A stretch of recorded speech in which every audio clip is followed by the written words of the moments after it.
بسم اللہ الرحمن الرحیم۔ عقیدہ نمبر 6، اس کی سب صفتیں ہمیشہ سے ہے اور ہمیشہ رہے گی، اور اس کی کوئی صفت کبھی جا نہیں سکتی۔ عقیدہ نمبر 6 یعنی اللہ تعالیٰ کی جو صفات ہے کہ اللہ تعالیٰ زندگی دیتا ہے، موت دیتا ہے وغیرہ، یہ ہمیشہ سے ہے اور ہمیشہ رہے گی، اور اس کی کوئی صفت کبھی جا نہیں سکتی۔ مخلوق میں کبھی صفت ہوتا ہے، کبھی ختم ہو جاتا ہے، لیکن اللہ کی صفات دائمی ہیں۔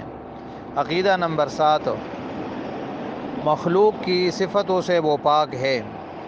مخلوق کی صفتیں جیسے کھانا پینا اور شکست کھانا اور بھاگنا اور ڈرنا، یہ اس طرح بیمار ہونا وغیرہ، یہ اللہ تعالیٰ اس سے پاک ہے۔ اور قرآن اور حدیث میں بعض جگہ جو ایسی باتوں کی خبر دی گئی ہے تو ان کے معنی اللہ کے حوالے کرے کہ وہ اس کی حقیقت جانتا ہے۔ جیسے قرآن میں بعض جگہ جو کہتے ہیں کہ اللہ تعالیٰ کے ہاتھ ہے یا اللہ تعالیٰ کی پنڈلی ہے وغیرہ، تو اس کی حقیقت تو اللہ جانتا ہے، اور ہم بے کوت کرید کیے اسی طرح ایمان لاتے ہیں اور یقین کرتے ہیں کہ جو کچھ اس کا مطلب ہے وہ ٹھیک ہے اور حق ہے، اور یہی بات بہتر ہے۔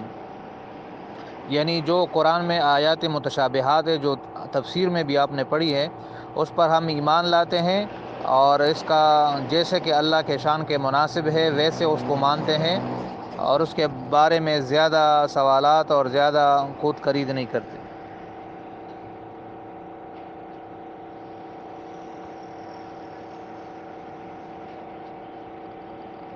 یا اس کے کچھ مناسب معنی لگا لیں جس سے وہ سمجھ میں آ جائے۔ جیسے بعض مفسرین جہاں اللہ تعالیٰ کے لیے ہاتھ استعمال ہوتا ہے تو وہاں اس سے وہ قوت مراد لیتے ہیں، طاقت مراد لیتے ہیں، اس کے مناسب معنی وہ بیان کرتے ہیں۔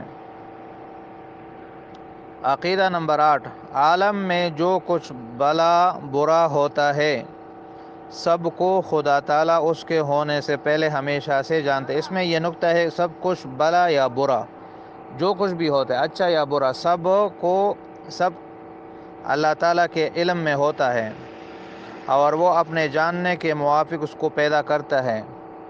عالم میں پھول بھی ہے، کانٹے بھی ہے، سانپ بھی ہے اور مور بھی ہے، اور شیطان بھی ہے اور انسان بھی ہے، اچھے بھی ہے برے بھی ہے، سب اللہ کے حکم سے، اللہ کی مشیت اور ارادے سے ہے، اور اللہ سب کو جانتا ہے۔ اسی کا نام تقدیر ہے۔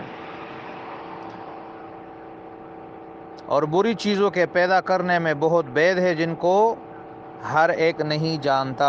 بری چیزیں اللہ نے کیوں پیدا کی، مثلا شیطان کو کیوں پیدا کیا، نفس کو کیوں پیدا کیا، سانپ کو، اس میں بہت ساری حکمت اور راز ہے۔ بید راز کو کہتے ہیں جسے اللہ ہی بہتر جانتا ہے۔ تو یہ آج کے سبق میں 3 عقیدے ہم نے پڑھے، عقیدہ نمبر 6، 7 اور 8۔ اس کو اچھی طرح سمجھے اور اس کو یاد کر لے، باقی انشاءاللہ اگلے سبق میں پڑھیں گے۔